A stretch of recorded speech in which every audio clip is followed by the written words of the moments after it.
Hey guys, so we're going to work on map number 13, and this map is actually we're going to add to it a lot.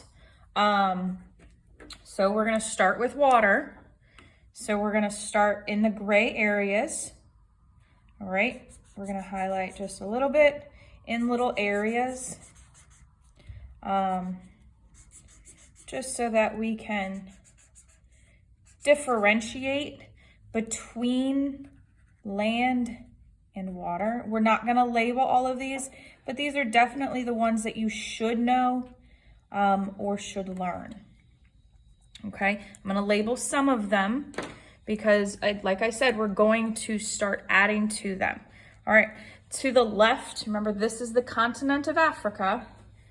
To the west of Africa, and I'm going to write it sideways, we have the Atlantic Ocean. All right. And to the east of Africa, so right here at the bottom, we have the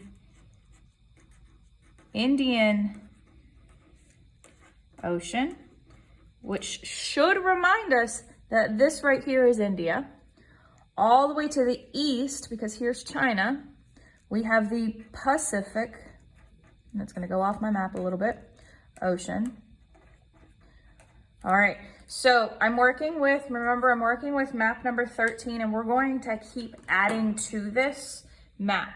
We're going to start by recognizing where things are. All right, I'm going to use a pencil just in case if I make a mistake. So we're going to remember that this is the continent of Africa.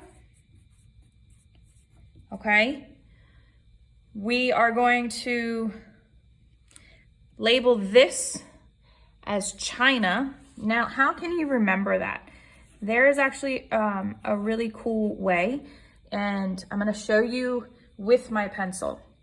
So if we outline the belly of this and we go down a little bit further right here, and then we make a big loop up around the three rivers that we have, and I keep going up to here. Now what I've just made or outlined looks, if you've ever seen one, because look, here's the nose. I now have a seahorse. I have a pregnant seahorse. The belly of the pregnant seahorse is going to be, that's where China is. And that's important because when we go through this, we need to make sure that we know exactly where China would be or is today. All right, so we've labeled a few things already. One more thing that we need to label is the Mediterranean Sea. Remember that I abbreviate to MEDSEA. All right, those pieces are very important because of where we're going. We have 3 trade routes or roads that we've talked about so far. I'm going to use pink and yellow to differentiate. Now the first one is going to start right here in the Persian Gulf, and it's going to hop to the Mesopotamian area, and then it's going to keep hopping over to Troy so it can trade through the Mediterranean Sea. So that's number 1. We should remember that that is called the Royal Road. So that's number 1. Number 2 and number 3 that we're going to talk about right this second, both start in the belly of China, okay? One is over land and the second one is over or through the water, okay? So the first one, let me see if I can do this, over land, and it has a lot of different roads, but it's going to go from China to the Mediterranean Sea. It's got a lot of different paths, but the basic understanding is that it's going to start in the belly and it's going to travel west, and maybe it stops in Babylon and then it keeps going to the Mediterranean, okay?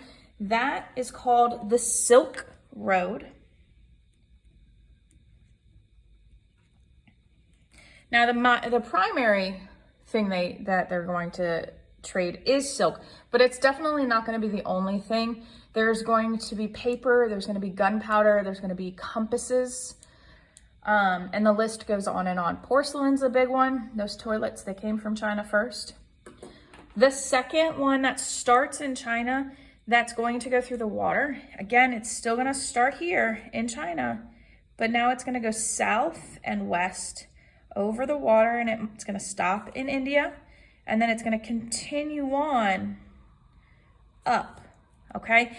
And anything, and it could go down to the Red Sea if it wanted to, but this is called, let me go this way so you can see, the maritime